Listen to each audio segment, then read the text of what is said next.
아들랑풀에서 지낼 때 다시 따르는 부위들이 있었습니다. 성경에 보시면 사무엘상에 기록되어 있겠지만 미천한 자들, 허영심 많은 자들이 따랐다고 기록되어 있습니다. 하나님 속에 기록하신 단어 하나는 다 의미가 있는데 예수님께서 이 땅에 오실 때 의로운 자를 부르지 않고 죄인들을 부르왔다고 하신 말씀이잖아요. 그래서 예수님의 교회를 따르는 사람들이 다 연약하고 힘든 처지에 있는 사람들이 주님의 교회에 들어올 것이라는 것을 그 말씀에서 특별히 예언해 놓으신 그런 의미가 들어있습니다. 자, 찬송을 듣다 보니까 이렇게 우리 목사님, 집사님 목소리들이 좀 투박한 목소리, 좀 갈라지고 해서 한 주 동안 굉장히 고생을 많이 하셨구나. 그래서 이제 그런 말씀이 생각났습니다. 그렇잖아요. 바쁘고. 저도 올 초가 되면 한 10일까지 굉장히 힘든 시기를 보냅니다. 성과 분석을 해야 되기 때문에 사람들이 요구하는, 끝없이 요구하는 그 문서 작업들 때문에 굉장히 그 힘든 한 주를 보냈습니다. 아까 제가 거울 보고 이정재라고 해서 제가 말씀 잘못 드렸고요. 정정을 하겠습니다. 김수현이었습니다. 좀 수긍을 하시네요. 네, 아까 제가 약간 깜빡한 것 같아요. 우리 서울교가 죽으라고 우리 딸이 웃고 있습니다. 말도 안 되는 얘기 아파한다고. 네. 오늘 우리 민성 형제하고 우리 건희 형제가 오늘 점심도 먹기 전에 가대에 단다고 해서 혼자? 좌우지간에 좀 밥을 먹여보내야 되지 빨리 좀 예배를 진행해야 될 텐데. 자, 주님의 교회를 신실하게 섬기시는 지체분들에게 주님께서 많은 은혜를 주시기 원합니다. 교회는 주 예수 그리스도의 십자가의 고난과 그분의 보혈을 통해서 이 땅에 세워진 아주 소중한 몸입니다. 예수님의 생명값을 치르고 이 땅에 탄생한 몸이에요. 얼마나 소중하겠습니까? 그죠? 또한 교회는 사람들을 구원하는 생명의 복음과 함께 하나님의 영원하신 계획인 이 땅에 실현될, 장차 이 땅에 실현될 하나님의 왕국을 선포하는 아주 소중한 사명을 띈 모임입니다. 오늘도 이렇게 소중한 교회를 함께 모여 주님께 나아갈 때 우리 주님께 살량없는 은혜를 여러분 모두에게 부어주시길 원합니다. 주님의 이름으로 여러분 모두를 축복합니다. 자, 가끔씩 저는 이런 생각을 가지고 있습니다. 주일 오전에 예배 때 아주 기초적인 복음에 관한 설명을 해야 된다고. 그냥 회중들이 모두가 구원에 대한 확신을 얻어야 되기 때문에 그래서 오늘 거기에 포커스를 맞춘 설교가 되겠고요. 특별히 이제 민성 형제, 오늘 김추양 장로 온다고 해서 거듭났거나 이제 아직 거듭나기 직전에 있는 분들 위해 약간 포커스가 맞춘 말씀이 되겠습니다. 오늘 예수님께서 이 땅에 오신 목적을 살펴보도록 하겠습니다. 요한복음 3장 14절부터 17절까지 말씀을 다시 한번 한 목소리로 공부하시겠습니다. 여러분 평소에도 늘 말씀을 묵상하시죠, 그죠? 하지만 주일날 다시 한번 묵상하도록 하겠습니다. 14절부터 17절까지 한 말씀 다시 한번 한 목소리 공소하겠습니다. 시작! 제 어머니 성경을 듣는 것 같이 사람의 영도 하시기를 위하니 이것은 누구든지 그를 믿는 자를 멸망하지 않고 영원한 생명을 얻게 하려 함이라. 하나님께서 세상을 지켜 살아가사 자신의 독생자를 주셨으니 이것은 누구든지 그를 믿는 자를 멸망하지 않고 영원한 생명을 얻게 하려 하십니다. 하나님께서 자신의 아들을 세상에 보내신 것은 세상을 존재하게 하심이 아니요 그를 통해 세상을 구원하려 하십니다. 아멘. 오늘 이 말씀을 중심으로 여러분과 함께 나눌 말씀의 전부는 예수님께서 이 땅에 오신 목적입니다. 말씀에 은혜 주시도록 잠시 기도하겠습니다. 살아계신 아버지 하나님, 오늘 이렇게 저희에게 주님을 섬길 수 있고 주님께 나아갈 수 있는 귀한 경배 특권을 허락하심을 감사드립니다. 오늘 아름다운 주님의 교회가 주의 이름으로 나아갈 때 저희들 마음을 주님께서 만져주시고 또 열어주시고 부르럽게 하셔서 주의 말씀이 떨어질 때 그 말씀을 아멘하고 받을 수 있도록 복을 허락하여 주시옵소서. 그런 말씀이 열매를 맺어서 그리스도의 향기를 이 세상에 전할 수 있는 빛과 소금이 되는 역할이 되는 말씀이 될 수 있도록 저희들을 또한 삶을 이끌어 주시옵소서. 다니엘 선자가 다만 먼지에 불과한 추한 자연이오니 저는 가리우시고 우리 주의 말씀과 이름만 높여지는 시간으로 삼아 주시옵소서. 다시 오신 우리 주 예수 그리스도 받들어 기도하였습니다. 아멘. 예수님께서 이 땅에 오신 목적은 크게 세 가지가 있는데, 세 가지.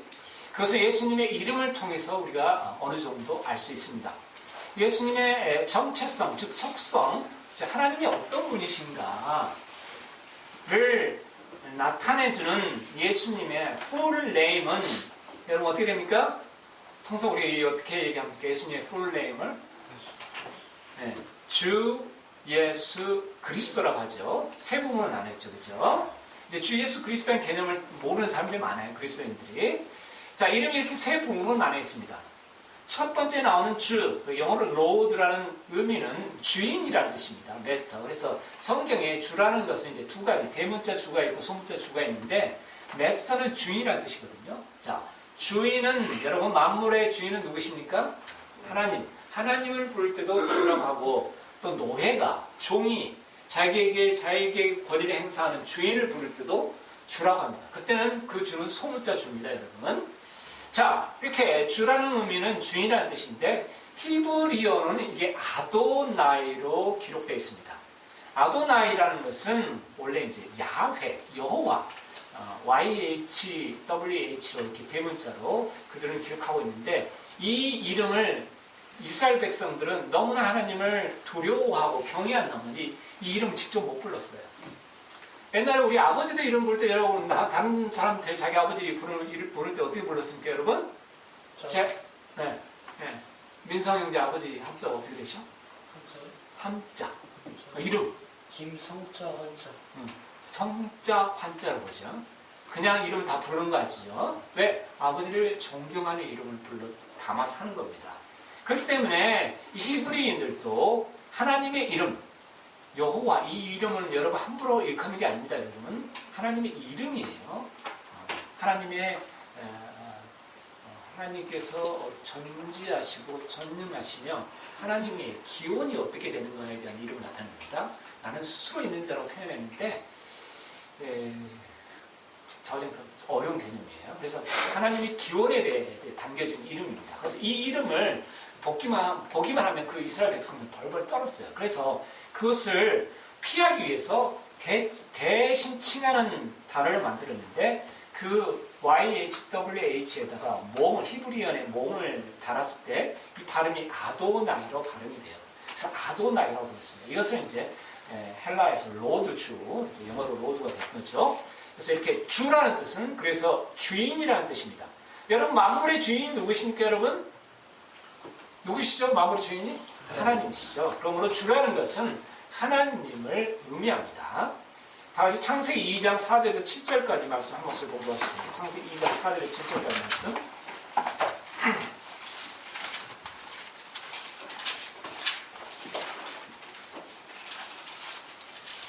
한 목소리 공부하시겠습니다. 창세기 2장 4절 7절 말씀.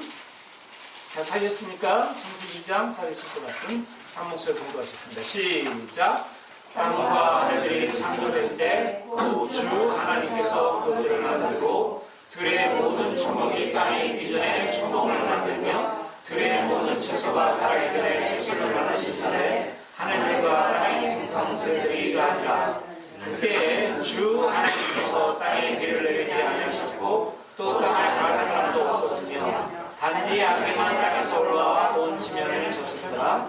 주 하나님께서 땅의 흙으로 사람을 지으시고 생명의 숨을 그의 콧구멍에 불어넣으시니 사람이 살아있는 힘이 되니라. 아멘.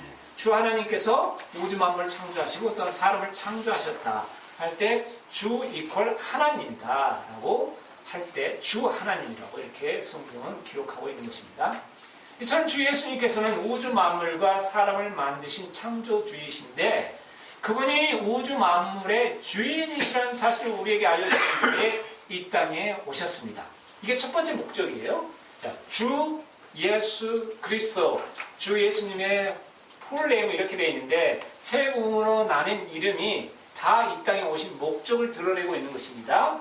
자, 그래서 주 예수 그리스도 할 때 주는 그분께서 우주 만물을 창조하신 하나님이라는 의미를 담고 있습니다.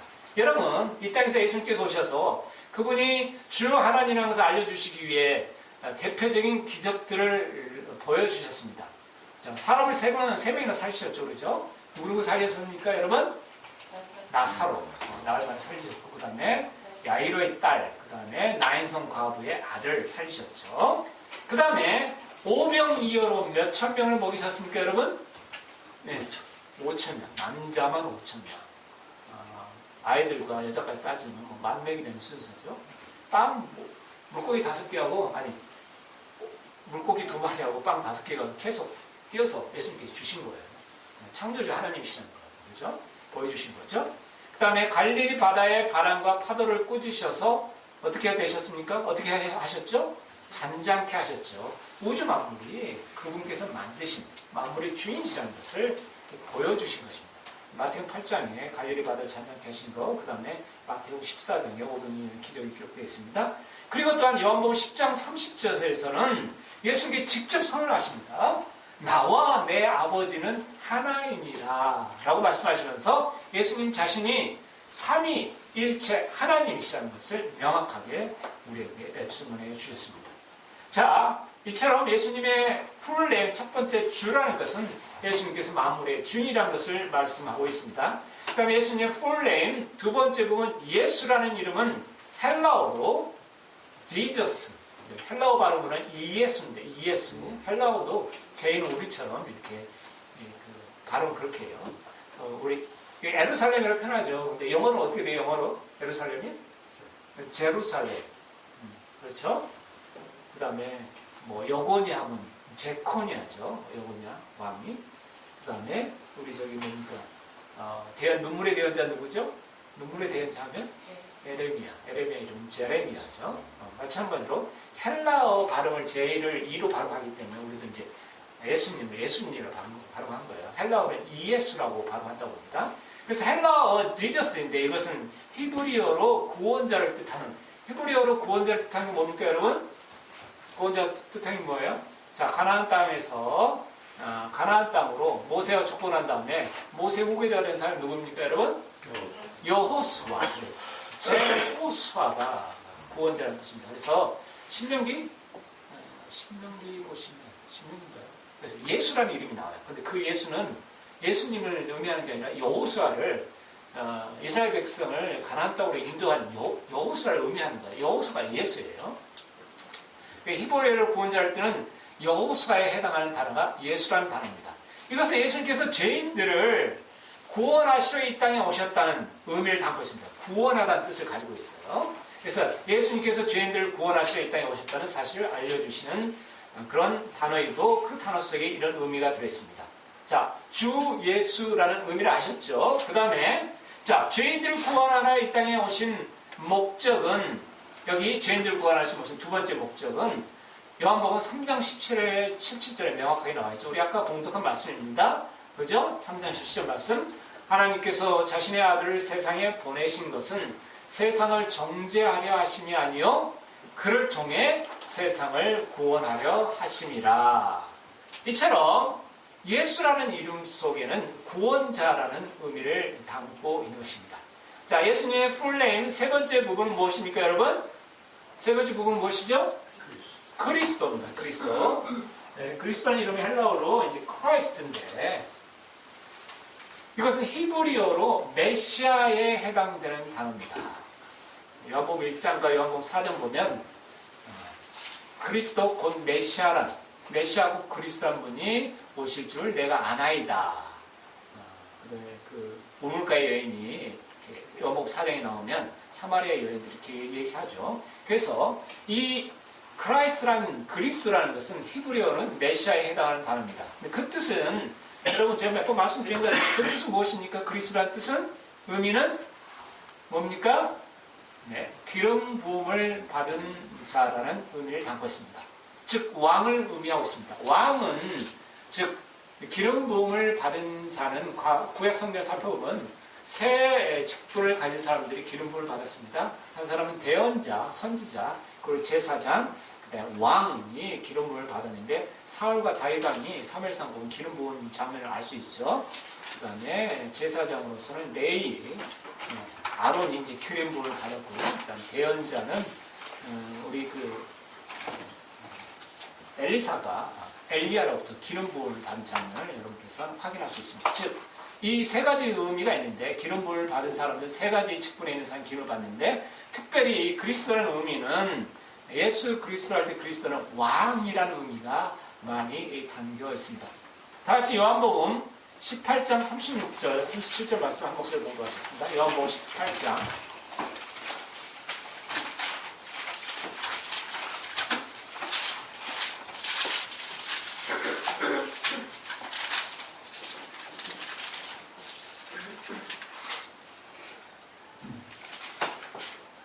한 목소리 봉독하시겠습니다. 시작. 예수님께서 대답하시되 내 왕국은 이 세상에 속하지 아니하니라. 만일 내 왕국이 이 세상에 속하였더라면 내 종들이 싸워서 나를 유대인들에게 넘겨주지 아니하였으나 그러나 지금은 내 왕국이 여기에서 나지 아니하니라 하십니다. 그러므로 빌라도가 그분께 이르되 그러면 내가 왕이냐 하니 예수님께서 대답하시되 내가 왕이라고 내가 말하는도다. 내가 이런 목적으로 태어났으며 이런 까닭으로 세상에 왔나니 곧 나는 진리에 대하여 증언하려 하노라. 진리에 속한 자마다 내 음성을 듣느니라 하시네. 아멘. 이것은 예수님께서 스스로 왕이라고 말씀하신 장면이죠. 물론 빌라도가 왕이냐 내가 왕이냐 했을 때 내가 그것을 말하는도다. 왕이라고 예수님께서 말씀하신 거예요. 36절 말씀은 죄가 가득한 이 세상이 아니라 의가 거하는, 그야말로 하나님의 의가 거하는, 그야말로 하나님께서의 통치되는 그런 왕국의 왕이 나다라는 의미를 담고 있는 말씀입니다. 이처럼 예수님께서는 이 땅에 자신이 앞으로 다가올 하나님의 왕국의 왕이라는 사실을 사람들에게 알려주시기 위해 이 땅에 오신 것입니다. 예수님께서는 왕이시기 때문에 하나님의 왕국에 대하여 우리 그리스도인들이 소망을 가지고 살 수 있도록 장차 이 땅에 시현될 자신의 왕국에 대하여 알려주시기 위하여 이 땅에 오신 것입니다. 여러분, 예수님께 이 땅에 오신 목적이 몇 가지가 있다고요? 세 가지인데 그 세 가지는 무엇을 통해 알 수 있다고요? 예수님의 이름을 통해서 알 수 있는데, 첫째, 주 예수 그리스도라는 풀네임 속에 예수님께서 이 땅에 오신 목적이 있는데, 첫째, 예수님께서는 그분이 하나님이신 것을 보여주시기에 이 땅에 오셨습니다. 둘째, 예수님께서는 그분이 죄인들의 구원자라는 것을 알려주시기에 이 땅에 오셨습니다. 예수라는 이름이 구원자라는 뜻이 담겨 있는 거예요. 세 번째, 그분은 왕으로서 하나님의 왕국에 대하여 알려주시기 위하여 이 땅에 오셨습니다. 크라이스트라는 의미 속에, 그리스도라는 의미 속에 왕이라는 이름이 주로 담겨 있는 것입니다. 자, 이 세 가지 목적 중에 오늘 요한복음 3장 14절에서 17절까지 말씀은 구원자로서 이 땅에 오신 예수님에 대한 말씀이 기록되어 있는데, 14절을 보시면 모세가 광야에서 뱀을 든 것 같이 사람의 아들도 반드시 들려야 하리니 라고 기록되어 있습니다. 이 말씀은 사람의 아들이 반드시 들려야 한다는 표현을 통해서 사람의 몸으로 오신 예수님께서 반드시 십자가에 못 박혀 높이 세워져서 누구나 알 수 있도록, 예수님께서 십자가에 죽으셔서 사람의 죄를 대신 받아주셨다는 사실 누구라도 알 수 있도록 높이 세워져서 죽으셔야 한다는 것을 의미하고 있습니다. 또한 15절을 보시면 이러한 것은 그를 믿는 자들에게 영원한 생명을 얻게 하려 함이라는 목적이 기록되어 있음을 알 수 있습니다. 이 두 구절의 말씀을 정리하면 하나님께서 사람의 몸을 입고 이 땅에 오셔서 십자가에 못 박혀 죽으셔야 하며 십자가에서 우리 죄를 대신하여 죽으신 예수 그리스도를 바라보고 믿는 자는 누구든지 영원한 생명을 얻을 수 있다는 뜻으로 해석할 수 있습니다. 자, 여기까지 모두 이해가 되셨으면 믿습니다. 그렇다면 모세가 광야에서 뱀을 든 사건을 살펴봄으로써 오늘 본문 말씀을 좀 더 깊이 알아보도록 하겠습니다. 다 같이 민수기 21장 4절부터 9절까지 말씀을 한 사람씩 돌아가면서 공부하시겠습니다. 민수기 21장 4절부터 9절까지 말씀입니다.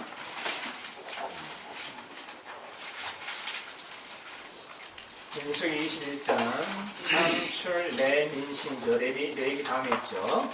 박집사님부터 읽어주시기 바랍니다. 21장. 백성이 요르단에서 이동하여 홍해 길로 에돔 땅을 돌아가려 하였으나 그 길로 인해 백성의 혼이 심히 낙담하여 백성이 하나님과 모세를 대적하여 말하되 어찌하여 당신들이 우리를 이집트에서 데리고 올라와 광야에서 죽게 하느냐. 거기에는 빵도 없고 물도 없도다. 우리 온이 이 푸석푸석한 빵을 싫어하노라 하며. 주께서 불뱀들을 백성 가운데로 보내어 백성을 물게 하심으로 이스라엘 중에서 죽은 자가 많으니라. 그러므로 백성이 모세에게 나와 이르되 우리가 주와 당신을 대적하여 말함으로 죄를 지었사오니 주께 기도하여 그분께서 이 뱀들을 우리에게서 제거하게 하소서 하며 모세가 백성들을 위하여 기도하니 주께서 모세에게 이르시되 너를 위해 불뱀을 만들어 장대 위에 달라 울린 자마다 그것을 쳐다보면 살으리라 하시니라. 모세가 눕뱀을 만들어 장대 위에 다니 뱀이 어떤 사람을 물었을 때 그가 그 눕뱀을 쳐다보면 살더라.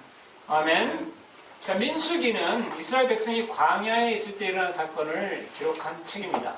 민수기는 영어로 이제 Numbers라는 건데요. 이것은 민수기 1장과 26장에서 백성의 수를 조사한 기록이기 때문에 이제 Numbers라고 이렇게 쓴 거고요. 실제로 히브리어 책명에는 베미드바로 되어 있습니다. 이 발음이 정확한지 모르겠어요. 이 뜻은 in the wilderness라는 뜻입니다. wilderness가 뭡니까 여러분? 광야라는 뜻이죠. 광야에서 일어난 일들을 기록한 책이라는 뜻입니다. 여기서 모세 오경의 주제를 잠깐 한번 살펴보겠습니다. 창세기는 영어로 무엇입니까 여러분? 제네시스라는 제네시스. 이 단어의 뜻은 무엇입니까 여러분? 무엇입니까 이 단어의 뜻은? 제네시스, 창세기죠. 기원이라는 뜻입니다. 오리진이라는 뜻이죠. 기원. 그렇기 때문에 창세기 뭐가 기록됐습니까 여러분? 우주 만물이 어떻게 시작되었나? 사람이 어떻게 시작되었나? 죄가 어떻게 시작되었나? 민족들이 어떻게 시작되었나? 이스라엘 민족이 어떻게 시작되었나 등 모든 것의 시작에 관한 내용들이 이 창세기에 담겨 있는 것입니다. 여러분, 출애굽기는 영어로 뭡니까? 영어로 출애굽기. 애굽을 탈출하다는 뜻이죠. 이집트를 탈출하는 뜻인데 영어로 무엇입니까 여러분? 엑소더스, 탈출이라는 뜻입니다. 이 뜻은 무엇입니까? 탈출이라는 뜻인데 하나님의 언약 백성이 어떻게 세상과 마귀를 상징하는 이집트와 파라오의 손으로부터 탈출하게 되는가에 대한 책입니다. 그렇기 때문에 세상과 마귀의 소나기로부터 벗어나는 어린 양의 피 유월절 사건이 출애굽기에 기록되어 있는 것입니다. 그렇죠? 레위기는 영어로 리비티커스인데 이것은 레위 사람들에 대한 책이라는 뜻입니다. 여러분 레위 지파들이 무슨 일을 하는 사람들입니까 여러분? 네, 그렇죠. 제사를 지내는 사람입니다. 그 중에서는 대제사장이 정해지죠. 순번적으로. 근데 이스라엘 사람들의 죄를 중재하는 일을 한 사람들이 이 레위 지파들이 하는 일이었습니다. 이미 출애굽기에서 10계명이 주어졌기 때문에 출애굽기 20장에 나와 있죠. 이스라엘 백성은 율법 안에 갇히게 되었습니다. 그 법이 만들어진 거예요. 쉽게 말씀드리면. 자, 법을 만들었는데 그 법을 어기게 되면 뭐가 됩니까, 여러분? 그 죄인이 되게 된 거죠. 죄를 짓게 되는 거죠. 이처럼 출애굽기에서 10계명이 주어졌기 때문에 이스라엘 백성은 율법 안에 갇히게 되었습니다. 즉, 사람은 율법을 지켜야 했습니다. 근데 사람들이 율법을 지킬 수가 있을까요? 없을까요, 여러분? 다 지킬 수 있을까요? 없을까요, 여러분? 없습니다. 지킬 수가 없죠. 마음의 우매를 품는 자마다 간음하는 자니라. 이렇게 율법이 이제 시작해서 여기까지 굉장히 확대되는 죄죠. 그 뭔가니 모든 사람이 죄 없다 할 수 없다. 죄 안에 가둬치기 위해서. 죄 안에 모든 사람이 가둬짐으로 말미암아 그 사람들 누굴 찾아야 돼요, 여러분? 그 죄 문제를 해결하기 위해서 모든 사람이 예수 그리스도를 찾아야 한다는 걸 알려주기 위해서 예수님께서 그 말씀하신 거예요. 자, 이처럼 사람들은 율법을 완전하게 지킬 수가 없습니다. 율법을 지키지 못하면 죄가 죄로 드러나게 되고 그 사람은 죄인이 되게 됩니다. 그러나 죄를 지니고서는 거룩하신 하나님과 여러분 동행할 수 있습니까? 없습니까? 공존할 수 있어요? 없어요? 있어요? 없어요? 근데 하나님께서는 이스라엘 백성 한가운데 성막이 있었고 성막 가운데 그때 당시 임재하고 계셨죠. 근데 죄를 짓게 됐어요. 이스라엘 백성이. 그러면 죄 문제를 해결해야만이 그 회중의 한가운데 계시는 하나님과 동행할 수가 있었겠죠. 그죠? 죄 문제를 그래서 해결해주는 역할을 맡는 사람이 누구라고요? 아까? 레위 지파였다는 것입니다. 그죠? 이 일을 담당한 지파가 레위 지파였습니다. 백성들이 죄를 지면 소나 양을 가지고 레위 지파에게 갔습니다. 그러면 그 레위 지파 제사장들은 그 소와 양에게 안수를 합니다. 안수랑 뭔가니 그 안수의 의미가 뭔가니 이 사람의 죄를 이 소나 양에게 전가합니다. 이 소나 양이 뒤집어 씁니다 라는 의미를 담고 있는 거예요. 그러면 그 사람이 지은 죄를 대신하여 소와 양이 뒤집어 쓰고 그 소나 양이 죽게 되는 거죠. 그죠? 죄의 삭은 사망이라고 말씀하셨기 때문에 죄를 범한 혼인들은 죽을지니라 하나님께 계속 말씀하셨기 때문에 죄를 지으면 죽어야 돼요. 근데 하나님께서 사람들을 긍휼히 여기시기 때문에 그 죄를 구약에서는 이스라엘 백성인데 누구한테 전가시켰어요, 여러분? 소나 양에게 전가시킨 거예요. 그래서 그 소가 양이 사람을 대신하여 죽었던 것입니다. 그래서 레위기를 보시면 밤낮 피냄새가 진동을 해요. 밤낮 죄를 지니까 소 가져와, 양 가져와. 그래서 소나 양이 대신하여 사람의 죄를 대신하여 죽게 된 것입니다. 그 피를 제단 위에 뿌려서 그 죄를 속하다, 대신 없애주다, 대신 갚다라는 의미를 담았습니다. 속하다는 것은 그 사람의 죄가 없어지게 만든 것입니다. 자, 누군가 대신 죽어 제단에 바쳐진 피를 통해 죄를 지은 사람들의 죄가 해결되었던 것입니다. 죄를 지은 사람의 죄가 해결되었기 때문에 하나님의 임재 가운데 하나님과 동행할 수가 있었던 것입니다. 근데 사실 이것은 이스라엘 백성들은 뒤로 미뤄진 거예요. 실제적인 어느 사람의 피가 뿌려져야 그 죄가 해결됐습니까, 여러분? 어느 분의 죄가? 죄 없으신 예수님의 피가 뿌려졌을 때 그 구약 백성들의 모든 죄가 실제적으로 그때 해결된 거예요. 옛날에는 그냥 어음을 바르게 준 거랑 마찬가지예요. 네 죄가 용서되었다. 그러나 이 죄가 용서된 효력은 예수 그리스도께서 십자가에 못 박혀 주시고 피를 흘려 주실 때 발효된다라는 의미를 담고 있었어요. 그래서 동물들한테 죄를 전가시키고 그 죄가 임시적으로 해결되었던 것입니다. 자, 이런 내용들이 레위기에 기록된 것이에요. 즉 사람들이 죄로부터 정결하게 하는 법이 이 레위기에 기록되어 있는 것입니다. 민수기는 아까 말씀드렸다시피 어디에서 일어난 일을 기록한 내용이라는 얘기예요, 여러분? 광야에서 일어난 일들을 기록한 책입니다. 여러분, 광야는 메마르고 거친 지역이었습니다. 물이 아주 부족한 지역이었습니다. 빵도 구할 수 없는 지역이었습니다. 이렇게 척박한 광야에서 살다 보면 사람들은 어떻게 됩니까? 여러분, 척박한 환경에 처하다 보면 사람들이 어떻게 돼요? 불평, 불만을 늘어놓게 되는 거죠. 하나님을 떠나게 되는 일이 발생이 됩니다. 그래서 이 민수기에는 광야에서 이스라엘 백성들이 하나님을 대적하고 하나님께 불평, 불만을 쏟아놓은 내용들이 계속 기록되어 있는 거예요. 그런데 여러분, 이스라엘 백성이 광야에 지냈을 때, 광야에서 있었을 때, 40년 동안 광야에 있었을 때 그들에게 만나와 메추리 고기와 물을 내어주신 분이 누구십니까, 여러분?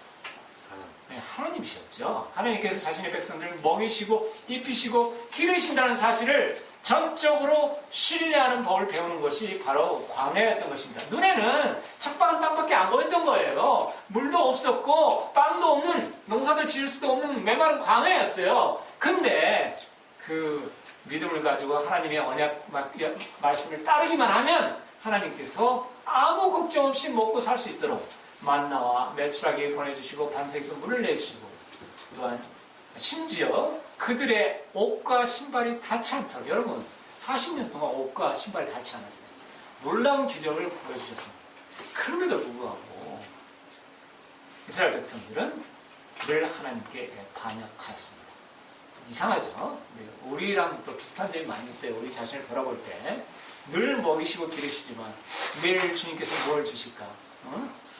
오늘 당장 내가 입이 안 풀린다. 우리 항상 마음속에 불안하기도 하고 이제 믿음이 옅어지기도 하고 불평불만을 틀어놓고 교회 출석도 하지도 않게 되고 이제 하나님 말씀을 멀리하기도 하고 기도를 등한시하기도 하는 것이 우리의 모습인데 바로 우리의 모습들이 샘플로 나와 있는 것이 그때 광야에 있는 이스라엘 백성들이었습니다. 자, 오늘 살펴보고자 하는 민수기 21장도 이스라엘 백성이 광야에서 하나님을 대적하는 장면이 그려져 있습니다. 5절을 보시겠습니다. 백성이 하나님과 모세를 대적하여 말하되 어찌하여 당신들이 우리를 이집트에서 데리고 올라와 광야에서 죽게 하느냐? 거기는 빵도 없고 물도 없도다. 우리 온이 이 푸석푸석한 빵을 싫어하노라 하매. 여러분, 이런 소리를 우리는 무엇이라고 이야기합니까, 여러분?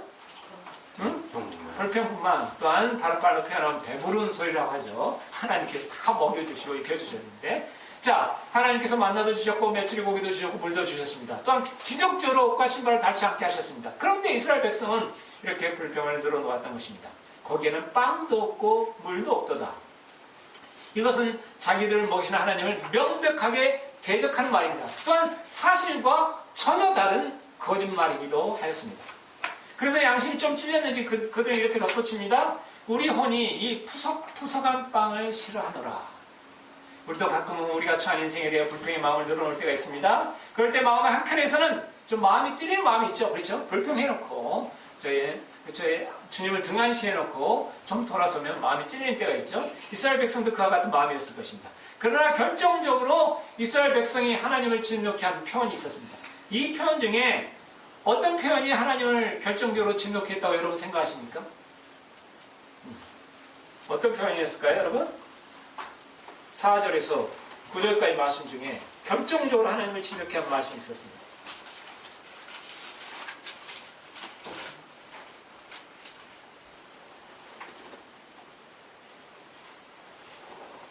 무슨 단어였을까요? 네, 이집트라는 단어였습니다. 이집트에 있을 때는 빵과 물도 거기가 풍성했는데 하나님께서 괜히 우리를 데리고 올라와 이 광야에서 고생만 죽도록 시키고 다 죽게 한다고 결정적인 실언을 하게 된 것입니다. 여러분, 구원받고 눈물로 감사를 드리다가 고난이 이어지자 곧바로 교회를 떠나 옛 생활로 돌아가는 사람들이 많이 있습니다. 그분들은 결코 적과 꿀이 흐르는 가나안의 축복과 영광을 맛볼 수 없습니다. 불평했던 사람들은 다 광야에서 다 죽었어요. 20세 이하만 나중에 여호수아의 인도함을 따라 적과 꿀이 흐르는 가나안을 땄습니다. 가데스 바네에서 반역하고 불평불만을 제기했던 모든 사람들은 그 적과 꿀이 흐르는 가나안 땅, 축복의 땅을 받지 못했습니다. 이처럼 이스라엘 백성이 이집트를 거론하면서 하나님을 대적하자 하나님께서 불뱀들을 백성 가운데로 보내십니다. 불뱀이라는 것은 독사를 의미합니다, 여러분. 불처럼 물리고 나면 불처럼 뜨끔한 맛이 있기 때문에 이렇게 불뱀이라고 표현한 거예요. 독사예요. 뱀은 죄를 상징하며 죄에 물린 사람들은 독사에 물린 사람처럼 죽게 되어 있습니다. 이 불뱀으로 인하여 수많은 백성이 죽어왔습니다. 이때 퍼뜩 정신을 차린 나머지 백성들이 급히 회개를 하고 모세로 하여금 중보 기도를 해줄 것을 요청합니다.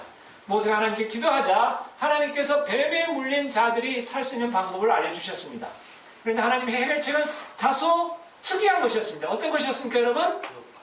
네, 8절 말씀 보시겠습니다. 주께서 모세에게 이르시되 너를 위해 불뱀을 만들어 장대 위에 달라 물린 자마다 그것을 쳐다보면 살리라. 하나님께서 불뱀을 만들어 장대 위에 달라라고 말씀하셨습니다. 뱀은 죄와 마귀를 상징합니다. 그런데 불뱀을 장대 위로 달라고 장대 위에 달라고 하셨습니다.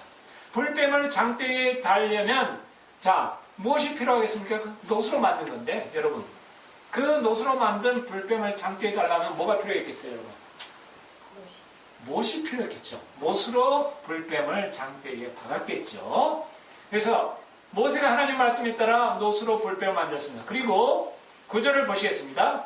모세가 노뱀을 만들어 장대 위에 다니 뱀에게 물린 자마다 노뱀을 쳐다보면 살더라. 아멘. 불뱀이 죄를 상징하기 때문에 죄를 십자가에서 해결하시겠다는 것을 샘플로 미리 보여주신 것입니다. 예수 그리스도가 죄 없으신 하나님이신 예수 그리스도가 우리의 모든 죄를 뒤집어 쓰시고 십자가에 못 박혀 죽으셔서 우리 죄의 문제를 대신 해결해 주실 것이라는 것을 벌써 BC 1500년경에 하나님께서 샘플로 보여주신 것이에요. 자, 이 노뱀 사건에 대한 의미를 이해가 되셨죠, 여러분? 회개한 백성 중에 하나님의 말씀 믿고 노뱀을 쳐다본 사람들은 모두 살았습니다. 예수님께서 사람의 몸을 입고 이 땅에 오신 목적은 이처럼 죄를 십자가에서 해결하시기 위해 오신 것입니다. 사람들은 모두 불뱀으로 상징되는 죄에 물린 상태이기 때문에 그 죄로 인하여 우리는 죽을 수밖에 없습니다. 우리 혼이 죽을 수밖에 없는 그야말로 영원한 형벌인 지옥에서 그야말로 사망의 고통을 당할 수밖에 없는 존재인 것입니다. 그 죄의 덕이 온몸에 퍼져서 죽기 전에 이 땅에서 육신의 생명이 다하기 전에, 즉 이스라엘 백성들이 광야에서 뱀에게 물리고 나서 죽기 전에, 그 독이 온몸에 퍼져 죽기 전에 장대 위에 불뱀을 바라보면, 노뱀을 바라보면 산 것처럼 이 땅에서 우리가 죄인으로 살다가 죄의 독이 온몸에 퍼져서 온 육신이 그야말로 먼지가 되기 전에, 모든 기능이 정지돼서 죽기 전에 누구를 바라봐야 된다고요, 여러분? 주 예수 그리스도를 바라봐야만이 죄의 문제가 해결되고 여러분께서 영원한 생명을 얻을 수 있다는 것을 샘플로 명확하게 보여주신 사건이 광야의 노뱀 사건이었던 것입니다. 그렇죠? 광야의 노뱀 사건과 갈보리 십자가에서 달리신 예수님의 사건이 이렇게 대칭되어서 우리에게 알려주시고 있는 것입니다. 성경은 이처럼 놀랍고도 놀라운, 그야말로 완벽하게 퍼즐처럼 엮여 있는 신비한 책인 것입니다. 그래서 성경만 제대로 알아도 하나님께서 실제로 존재하시구나, 예수님께서 그분이 하나님이시구나, 예수님께서 왜 이 땅에 오셨나를 이해하게 되는 것이에요. 여러분, 예수님이 하나님이시라면 왜 십자가에 못 박혀 죽어? 이상한, 이해를 못하는 사람들이 있어요. 하나님은 어려우신 분이기 때문에 누군가가 죄의 사건 사망이라고 말씀하셨기 때문에 그 말씀이 이루어져야 되잖아요. 그 말씀이 이루어지지 않으면 하나님은 불의하시게, 하나님은 거짓말하는 하나님으로 되게 됩니다. 그래서 누군가가 죽어야 되는데 죄 없으신 하나님만이 우리를 대신하여 죽어야 했기 때문에 예수님께서, 하나님께서 사람을 믿고 이 땅에 오신 것입니다. 자, 이처럼 우리는 주 예수 그리스도를 바라봐야만이 죄 문제를 해결할 수가 있는 것입니다. 광야에서 이스라엘 백성이 죄를 대신하여 소와 양이 대신 죽어서 피를 흘렸던 것처럼 누군가 우리 죄를 대신 뒤집어 쓰고 죽고 피를 흘려야만이 우리 죄 문제가 해결된다는 것입니다. 그러나 우리 죄를 대신 받아야 하는 존재는 죄가 없는 존재여야 했습니다. 왜냐하면 죄가 있는 존재는 죄를 대신 받을 수 있는 자격이 없기 때문입니다. 그래서 죄가 없으신 유일한 존재, 거룩하신 하나님께서 우리 모든 죄를 대신 갚으시는 대속 제물이 되어주시기 위해 이 땅에 오신 것입니다. 다시는 저주가 없는 영원한 생명을 주시기에 이 땅에 오신 것입니다. 그리고 모세가 광야에서 든 노뱀처럼 이 세상의 모든 죄를 뒤집어 쓰시고 십자가에서 피 흘려 죽으신 것입니다. 그 대속의 구원자 예수 그리스도를 바라보고 믿는 자는 광야에서 그 뱀에게 물렸더라도 치료가 되고 생명이 연장되었던 것처럼 우리로 하여금 예수 그리스도를 바라보고 믿는 자는 영원한 생명을 얻게 하기 위해 예수님께서 이 땅에 오신 것입니다. 다시 오늘 본문 말씀 3장 14절에서 17절까지 말씀을 한 목소리로 봉독하고 설교를 마치도록 하겠습니다. 다시 한번 요한 3장 14절에서 17절 말씀 봉독하시겠습니다. 니고데모하고 예수님이 대화하시면서 내가 받으면 반드시 거듭나야 한다. 거듭나지 않으면 하나님의 왕국을 볼 수 없느니라. 거듭난다는 의미는 성령이 내 안에 있어야 된다. 성령님을 통해서 거듭나는 것이다. 라고 설명해 준 다음에 예수님께서 바로 이 말씀 하신 거예요. 여러분, 너무나 널리 정연하게 연결되어 있는 거죠. 자, 14절부터 17절까지 한 말씀 봉독하겠습니다. 시작. 모세가 광야에서 뱀을 든 것 같이 사람의 아들도 반드시 이르러야 하니 이것은 누구든지 그를 믿는 자는 멸망하지 않고 영원한 생명을 얻게 하려 합니다. 하나님께서 세상을 이처럼 사랑하사 자신의 독생자를 주셨으니 이것은 누구든지 그를 믿는 자는 멸망하지 않고 영원한 생명을 얻게 하려 하십니다. 하나님께서 자신의 아들을 세상에 보내신 것은 세상을 정죄하려 하심이 아니요 그를 통해 세상을 구원하려 하시리라. 아멘. 예수님께서 이 땅에 오신 목적이 몇 가지겠습니까, 여러분? 세 가지. 세 가지 의미는 주 예수 그리스도라는 이름 속에 다 나타나니까 그분이 하나님이신 분과 그분이 구원자이시라는 사실과 그분이 왕이라는, 장차 이 땅에 임한 하나님의 왕이라는 사실을 알려주시기에 이 땅에 오셨습니다. 그 세 가지 목적을 완벽하게 또 그야말로 그 누구도 부인할 수 없도록 명확하게 증명해 준 사건이 뭡니까, 여러분? 그렇죠. 예수 그리스도의 십자가와 부활 사건입니다. 부활 사건, 그분이 하나님이시며 그분이 구원자이시며 그 다음에 왕이시라는 사실을 보여주는 사건이 십자가와 부활 사건인 것입니다. 그래서 예수 그리스도의 부활은 그렇게 중요한 것입니다. 기도하시겠습니다.